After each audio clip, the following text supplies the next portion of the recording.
আজকের রেসিপি লাল মুরগির কষা। আসসালামু আলাইকুম, আমি তানজিলা বাই তানজিলা ব্লগ। আজকে রান্না করবো লাল মুরগির কষা মাংস। তো এর জন্য নিয়ে নিছি এখানে লাল মুরগি, যেটাকে আমার ভাষায় লেয়ার মুরগি কয়া থাকি। তো এই মুরগিটা ভালোভাবে যে কাইটা ধুয়ে পরিষ্কার করে নিছি। আজকে একটু ভিন্ন স্বাদে গ্রামীণ ট্রেডিশন অনুযায়ী রান্না করে নিব। এখন যেটা করব, একটি কড়াই নিয়ে নেব। আজকে রান্নাটা খুবই সহজ পদ্ধতিতে করব। তাই প্রথমেই কড়াইয়ের মধ্যে সম্পূর্ণ মাংসটা দিয়ে দেব এবং এর মধ্যে দিয়ে দেব 2টা তেজপাতা। তারপরে দিয়ে দেবো দারচিনি, এরপরে দিয়ে দেবো 6-7টা সাদা এলাচ, একটা কালো এলাচ। এরপরে দিয়ে দেবো এর মধ্যে কুচি করে রাখা পেঁয়াজ। তারপরে দিয়ে দেবো এর মধ্যে স্বাদ মতো লবণ। দিয়ে দেবো একটু সামান্য আস্ত জিরা। দিয়ে দেবো জিরার গুঁড়া 1 চা চামচ। দিয়ে দেবো 1 চা চামচ ধনিয়ার গুঁড়া। দিয়ে দেবো 1 চা চামচ হলুদের গুঁড়া। দিয়ে দেবো 2 চা চামচ মরিচের গুঁড়া। এ পর্যায়ে দিয়ে দেবো সামান্য তেল, যে যে পরিমাণে তেল খেতে পছন্দ করে। এগুলো দেওয়া হয়ে গেলে এই যে হাত দিয়ে ভালোভাবে নাইড়া চাইড়া এটা মাখায় নেব। মাখানোর সময় বৌদিরা বাড়ির কর্তার উপর রাগ থাকলে সেই রাগটা মনে করে মাখাবেন, তাহলে তরকারি মাখানোটা আরও বেশি ভালো হবে। তো যাই হোক, খুব ভালোভাবে তরকারিটা মাখায় নিয়ে এ পর্যায়ে আমি এই তরকারির মধ্যে 1 গ্লাস পরিমাণ পানি দিয়ে দেবো। পানিটা আমি হাতটা ধুয়েই দিয়ে দেবো।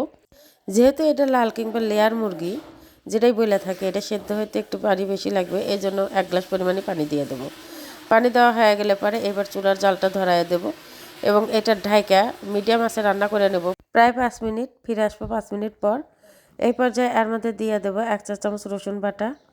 দিয়ে দেবো 1 চা চামচ আদা বাটা। দিয়ে ভালোভাবে এটা নাড়াচাড়া মিশিয়ে দেব এবং মেশানো হয়ে গেলে এটা আমি আবার ঢাইকা রান্না করে নেব আরও 10 মিনিট এবং এই পুরা রান্নাটাই করব মিডিয়াম আঁচে। তো ভালোভাবে মিশা নাড়াচাড়া হয়ে গেলে আমি এটা ঢাইকা রান্না হতে দেব। এটা এইদিকে রান্না হতে থাক, আমি এইদিকে আস্ত জিরা ভাজা নেব। এই জিরাগুলো ভাজা গুঁড়ো করে নেব, কারণ এই তরকারিতে আমি ভাজা জিরার গুঁড়ো দেবো এই জন্য। তো এই পর্যায়ে আমার তরকারিটা প্রায় কষানো হয়ে গেছে, ঝোলগুলো সব শুকায় গেছে, তরকারির উপরে যে তেল উঠে আসছে। এ পর্যায়ে আমি এই তরকারিটা আরও ভালোভাবে নাইড়া চাইড়া এর মধ্যে আমি এখন পরিমাণ মতো ঝোল দিয়ে দেব।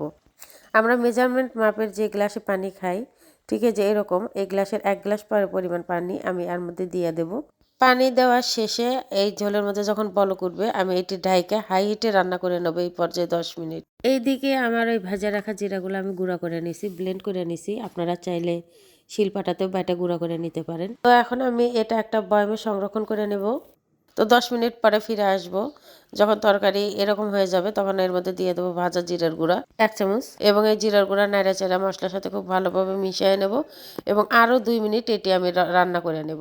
2 মিনিট পরে ঝোলটা যখন মাখো মাখো হয়ে যাবে, এই পর্যায়ে আমি রান্নাটা বন্ধ করে দেবো। এই যে আমি তরকারিটা নামায় নিচ্ছি।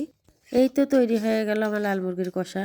দেখেন কত সুন্দর হয়েছে এই তরকারিটা। এটা দেখতে যতটা সুন্দর, খেতেও ততটাই সুস্বাদু। তো এরকম সুন্দর এই সহজ রেসিপি পেতে আমার পাশে থাকতে লাইক, কমেন্ট, শেয়ার ও ফলো দিয়ে পাশে থাকবেন। আল্লাহ হাফেজ।